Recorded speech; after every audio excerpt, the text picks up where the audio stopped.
The famous CD is on his soapbox to start your Saturday. Who testify? It's time for your Saturday sports sermon.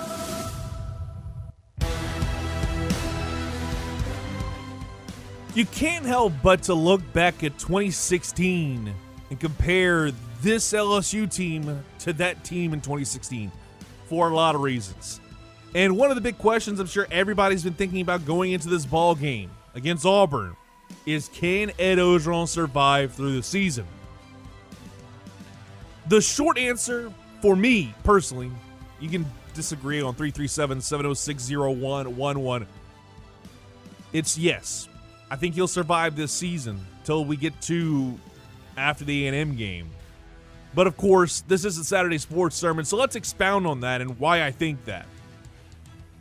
Because I've been the biggest detractor of Coach O after the national championship game because he has seemingly gone the route of Larry Coker and Gene Chizik and won a championship. In the case of Gene Chizik, won it off of the back of a transfer quarterback and the other great talent that surrounded him. In the case of Joe Burrow, Jamar Chase, Justin Jefferson, the list goes on and on. And the 5-5 season from 2020 wasn't a great look.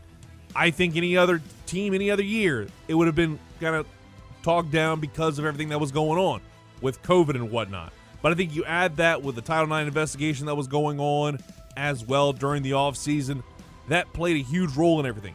Now that dark cloud has started to dissipate. It's not gone away completely, but I feel like it's just hovering around, waiting to show up again, waiting to rear its ugly head, potentially.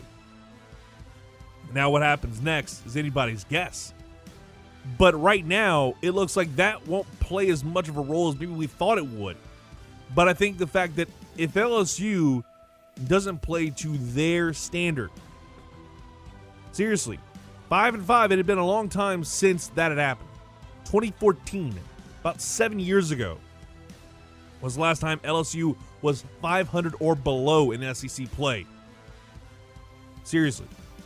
And he started to get on Les Miles after they had that time when they went 4-4.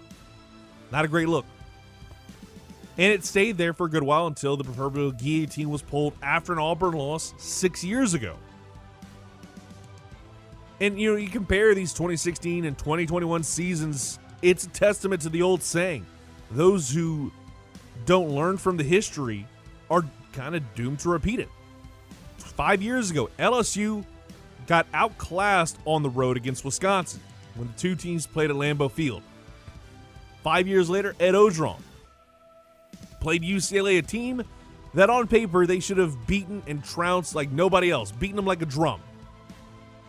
But embarrassing fashion at the Rose Bowl, they got beat by the Bruins. And on paper, it didn't look like the matchup was a little bit better than maybe what we thought. But then you have UCLA go and lose to Fresno State, and that kind of conversation went away. They both ride the ship against an FCS team. In the case of LSU this year, they played Central Michigan as well, and they whipped up on the Chippewas, as they should have. And people were so nervous about that game, I couldn't be any less nervous about that contest a couple weeks ago. As it was happening, I was like, okay, this is already firmly in control. Let's move on. And then they walked away from a Mississippi State game with a win that honestly they might not have taken away for a lot of reasons. LSU got lucky in both instances this year more than others because they absolutely were looking like the Atlanta Falcons in the Super Bowl, blowing a pretty decent-sized lead late in that ball game. It wasn't easy either way in 2016 or in 2021. Now, here's where the big differences lie in my mind. The first one is without a doubt who the guy in charge is. The head honcho is way different.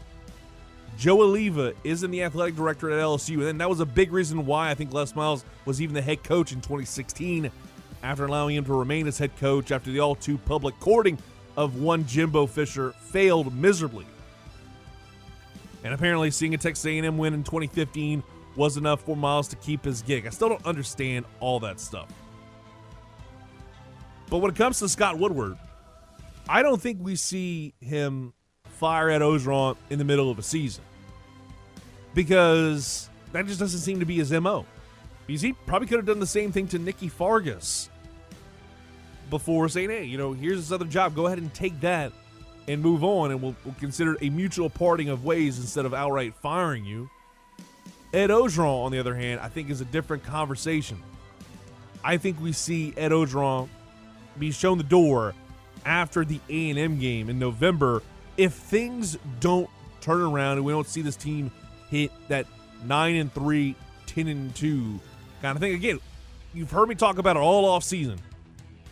The floor is 8-4. I hate to keep repeating myself, but I think it's factual. That's where the floor is for this program. They hit below that, I think Ed Orgeron is either fired or he's on the hottest of hot seats heading into 2022. And for me, I think you look at Scott Woodward, he isn't going to do this unless there's, especially against a lost game against Auburn. Because if they lose this game, it is what it is, I think. Now, mind you, Auburn's been a little bit of a dumpster fire. Lost to Penn State, because they had to be the smartest man in the room and try and beat Pete Carroll. And then they had to have T.J. Finley bail the program out against Georgia State like he was the U.S. government bailing out banks in 2008.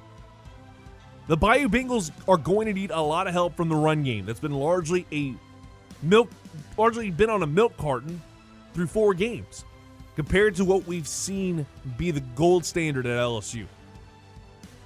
The conversation has always been for LSU's run game to lead the way. With John Henry Jr. out for the year, you're going to have to rely on guys like Ty Davis-Price and Corey Kiner, maybe even Trey Bradford whenever he decides to be ready to go, be eligible, and be ready to play. Who knows how that's going to go. But 4 games into the season, LSU's run game is atrocious, and you're going up against one of the top 50 run defenses in the league. I was looking at the stats the other day. They allow just under 100 yards per game, and LSU's only running about 80. That's not a great sign for what's to come. You're going to have to see Max Johnson have to rally this team to a win, have to throw a lot to Jack Bech in that contest, and be able to try and keep Tank Bigsby in check. He's been a phenomenal player for that Auburn program for a while. And this is going to be the biggest key, is what happens with the run game. And LSU is going to need to beat the War Eagles / Plainsmen late tonight because of the run game. What happens between the battle between the trenches? It is a cliche as all cliche statement, especially when you look at the state of college football in the SEC. It's always been about who wins in the battle between the trenches. What happens there? For me personally, I think LSU does win, but it's going to be a very close ball game. And the biggest thing is, it's for this game, I think obviously is controlling the run game, but I think it's also figuring out who is the guy that you're going to be up against. Because all week you're prepping for 2 quarterbacks. You're preparing for the devil you know in TJ Finley and the devil you kind of don't. You've played him before, but Bo Nix is very much Dr. Jekyll, Mr. Hyde. He had a great freshman year, but after that, he's regressed in my mind slowly but surely.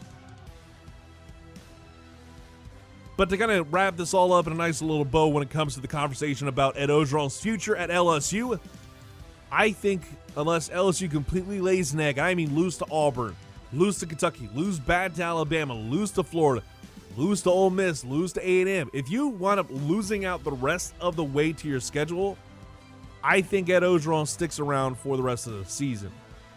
Again, if he loses like 50-0 to Alabama at home, on the road in Tuscaloosa, and you lose to Arkansas, like if the only win you have in the foreseeable future is ULM, I wouldn't be surprised if Ed Orgeron is indeed let go. But I just don't see that happening. This doesn't seem like the way that LSU likes to do things. That said, we talk about Scott Woodward. He moves fast. Don't be surprised if he gets fired in terms of Ed Orgeron. Woodward isn't already sending out feelers well before the word comes out because I guarantee you he's going to have somebody probably within a week and a half to 2 weeks as their future starting new head coach if at the end of the season Ed Orgeron does indeed get fired. Again, this is just coming from my viewpoint, my personal opinion.